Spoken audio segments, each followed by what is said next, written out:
पत्नी के साथ। सीता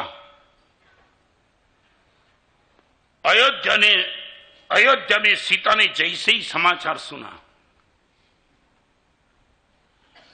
कि आर्यपुत्र जा रहे हैं जंगल में। चलो, राम के तो पिताजी थे, सीता के तो ससुर थे दशरथ। सीता के मन में दशरथ के प्रति कोई दुर्भाव नहीं था, कैकेयी के प्रति भी कोई दुर्भाव नहीं था। उसने तो सीधा तय कर दिया, मेरी शादी राम से हुई है, जहां राम जाएंगे वहां मैं चली जाऊंगी। कोई नोटिस नहीं, कोई बोलने की बात नहीं। और अयोध्या में कौशल्या को जब मैसेज मिला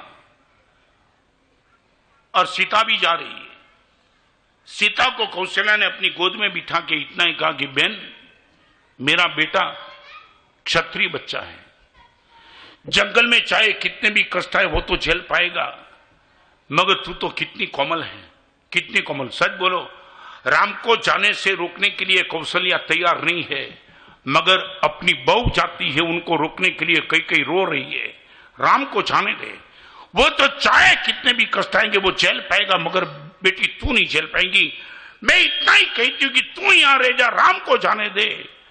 और सीता का ये जवाब था, मां, दो बात आपसे कहना चाहूंगी।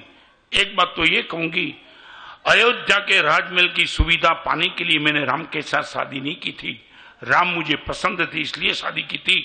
माने एक बात तो यह है, सुविधा यहां होगी, जंगल में सुविधा नहीं होगी, वो बात, वो लॉजिक आपका बैठता नहीं है। जहां राम हो वहां हर तरह की सुविधा हो, और जहां राम नहीं हो वहां मैं कोई सुविधा मानती नहीं हूं, नंबर एक। और नंबर दो, आपने मुझे ये कहा कि जंगल के इतने कष्टों के बीच में तू कैसे सहन कर पाएगी। मां, एक ही बात बताऊं, मेरी ताकत वो सहन करने की नहीं है, मगर आपके दो हाथ मेरे सर पे आ जाए, हर ताकत मेरे में पैदा हो जाएगी। मां, आपको कहती हूं, रोकने का प्रयास मत करना, आशीर्वाद दे दो, मैं आर्यपुत्र के साथ चली जाऊं। आपको थोड़ा एक प्रश्न पूछना चाहता हूं, सच बोलो, ये राम की जो बात है, ये वर्तमान कालीन में आपको प्रैक्टिकल लगती है, अनप्रैक्टिकल? क्यों इसलिए पूछना चाहता हूं, बाहर जाकर के मे भी पॉसिबल कई लोग कमेंट कर सकते, महाराज साहब की सब बात बराबर, मगर महाराज साहब प्रैक्टिकल नहीं है। हाँ, प्रशांत क्या लगता है, ये जो मैंने आज बताई बात वो आपको प्रैक्टिकल लगती है, अनप्रैक्टिकल लगती है? हाँ, इंप्लीमेंट करने की बात तो फिर करूंगा, पहले आपकी खोपड़ी हाँ बोलती कि महाराज साहब इट इज राइट। अरे इंप्लीमेंट तो बहुत दूर की बात है, पहले ये तो बोलो कि नहीं नहीं महाराज साहब बराबर, यू आर 100% राइट, ये आप मानते हो क्या?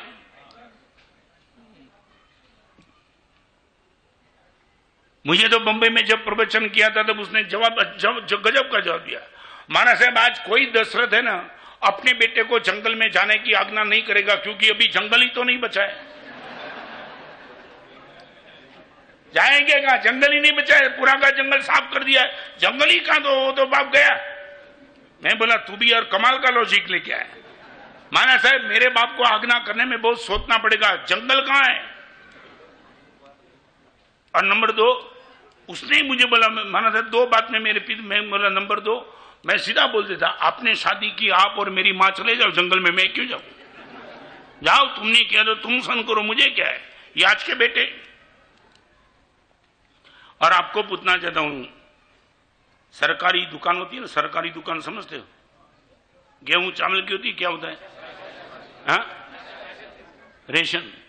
हाँ, टीवी पे रामायण चल रही थी ना राजकोट में, उस टाइम की बात, क्या क्या लोगों की श्रद्धा थी, अर्थी लेके निकलते थे, टीवी के सामने अर्थी रख देते थे लोग, नहीं क्या समझे, अर्थी निकलती थी, और उसी टाइम रामायण में टीवी चलती थी तो टीवी के सामने थी, राम आया तो अर्थी रख देते थे।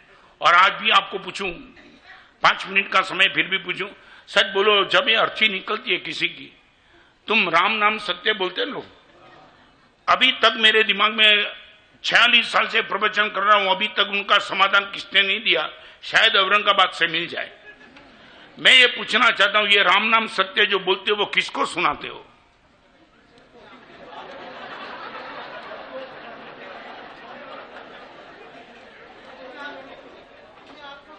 सच? हाँ, आप अपने आप को। एक बात, जो गया वो तो सुनने वाला नहीं था, तो अभी किसको सुना दे? आपका क्या जवाब मिला? अपने आप को। सच बोलो, यही समय है सुनाने का? तुमने यही समय पसंद किया सुनने के लिए?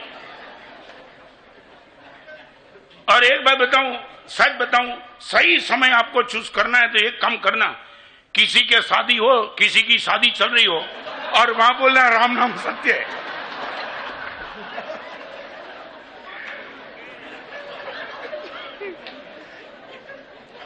Top marks good time. बोलो, वो तुम्हारा राम नाम सत्य कर देगा वो टाइम।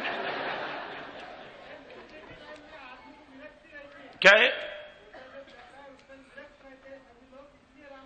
कोई विरक्त नहीं। अभी तो आपको मालूम नहीं, ये सिगरेट शमशान में सिगरेट पीने वाले हैं, गुटखा खाने वाले और शेयर बाजार के सौदा करने वाले। तुम्हें तो मुझे मत बुलाओ यार, नहीं तुम अभी गए। ये तुम विरक्ति की बात करते हो? तुम स्मशान में कोई मैनर रखते हो? 25 साल का किसी का लड़का चल रहा है अर्थी पे और तुम वहां भी गुटखा खा सकते हो, सिगरेट पी सकते हो, शेयर बाजार का सौदा कर सकते हो और कमेंट करते हो? तुम्हारी तो मानसिकता पूरी की पूरी खत्म हो चुकी। तुम मुझे समझाते हो विरक्ति की बात?